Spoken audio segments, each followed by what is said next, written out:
Well. The chickens, as they say, are coming home to roost for Donald Trump, it looks like. After a year in office, he's finally starting to bear some of the consequences of his dumb, stupid, and evil actions and choices and decisions while in office for this last year. A trio of developments delivered a punishing day for him on Friday. That's how Newsweek put it, as new economic data showed sharply slower growth, inflation that came in hotter than expected, and the Supreme Court struck down the centerpiece of his economic agenda, the tariffs. However, the Supreme Court just did him a huge favor by saving him from the one thing that was hurting the economy most, the tariffs.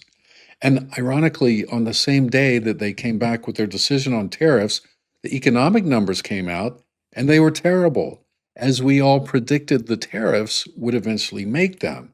I mean, all of it, so everybody knew back a year ago when he started doing these crazy tariffs, we all knew it's going to hurt the economy and especially it's going to make inflation go up. But he's still blaming the Democrats.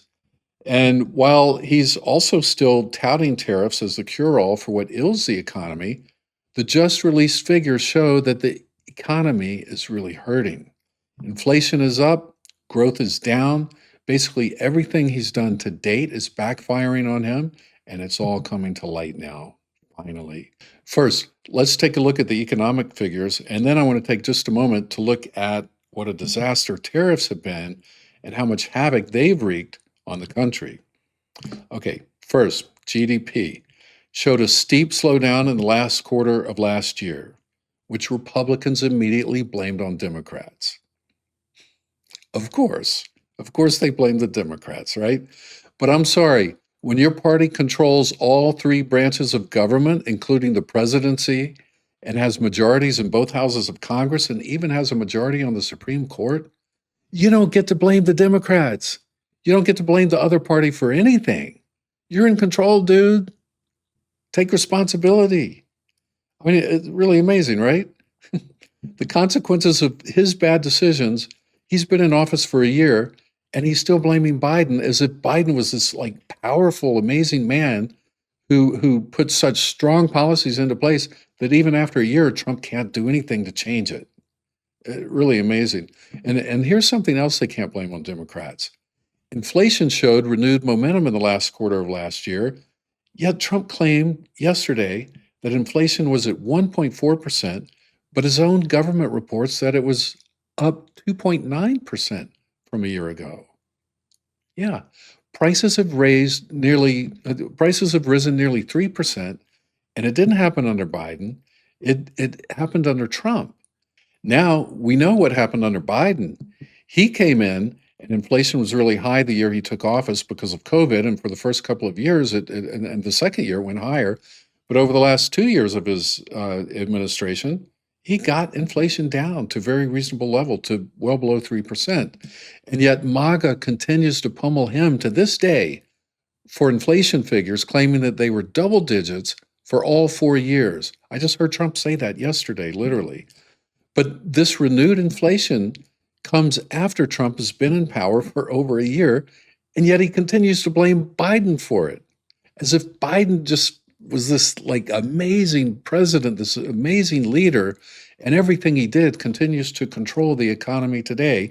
And Trump is so weak and so ineffectual that even though he means well and he would like to undo the horrible things that Biden did, he's just been unable to. Even after a year in office, he can't do a thing to stop or slow down the Biden juggernaut. I mean, think about it. You guys who support this guy, think about what you're saying. Every time you blame Democrats, you're saying they're more powerful than you, they're smarter than you, they outdid you, they outplayed you, and they outmaneuvered you, and you have no way to beat them back because you're just not as good as they are. That's what you're saying. That's literally what you're saying. And on inflation, it's just common sense that if you raise taxes on business, coming in this case in the form of tariffs, that's going to ripple through the economy, causing greater inflation. And not only have the tariffs not brought any jobs back to the United States, and not only have they not revived manufacturing, And not only have they not made a single foreign nation pay us a dime, they're increasing inflation. That's all they've done. They've increased inflation and they've literally kept people out of the country. I mean, they've helped us lose jobs. They've caused companies to move jobs to other countries. So let's just take a moment to look back over what a disaster tariffs have been, shall we? All right. Tariffs were imposed on China. That was one of the first things he did when he took office last year. That was done early on because Trump said, we don't need China. We can live perfectly fine without them. They need us more than we need them. Remember that? Remember, we were going to go it alone in the world. We didn't need nobody. We was the powerful United States. So he imposed tariffs, huge tariffs on China, and they then stopped buying soybeans from us, which was literally forcing American farmers out of business and into bankruptcy. That was the consequence of that decision. Then he decided to bail out the farmers with a $28 billion rescue plan paid for by who? By all of us. Now, you want to root out waste, fraud, and abuse? Why can't we start there? Or how about Harley-Davidson? In retaliation over tariffs imposed on Europe, Europe responded by imposing tariffs on American-made motorcycles. Look at these numbers that Harley-Davidson put out. They said they sold nearly 40,000 motorcycles in Europe with a 6% tariff. But after Trump instituted his wild and crazy tariffs on Europe, Europe retaliated by increasing the 6% tariff on bikes to 31%. And what did that do? That made the average cost of each bike exported from the United States to Europe increase by about $2,200 each. And Harley-Davidson ended up paying for that for the first few months because they couldn't afford to raise the prices that high on their customers because their customers would just go buy somewhere else and they didn't want to lose the customers. But this caused an additional expense to them in 2025 of $45 million. So what do? What do you think they did? They up and moved a bunch of manufacturing jobs overseas. How's that for tariffs bringing jobs back to America? And I'm just getting started. Trump was all over the place claiming that tariffs had already brought back millions of manufacturing jobs to our country. So here's how well tariffs did at bringing jobs back to America. Check this out. Companies started moving production overseas to places like Vietnam and India and Mexico. So good job, Trump. And goodbye to Apple jobs, and goodbye to Samsung jobs, and goodbye to Nike jobs. Did you know Nike now produces 50% of its footwear in Vietnam? And Intel expanded its semiconductor manufacturing base in Ho Chi Minh City. Again, great job, Trump. If this were Biden, can't you just imagine how loudly the MAGA crowd would be yelling and screaming? They were yelling and screaming when Biden was president, and things were 10 times better than they are under Trump. So just imagine what they would be doing with this disaster of an economy if Biden were president.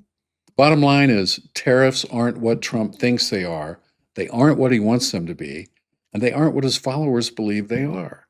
Tariffs aren't paid by foreign countries.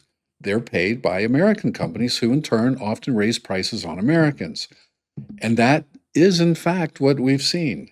And that's a big reason why inflation is increasing and the economy is stalling.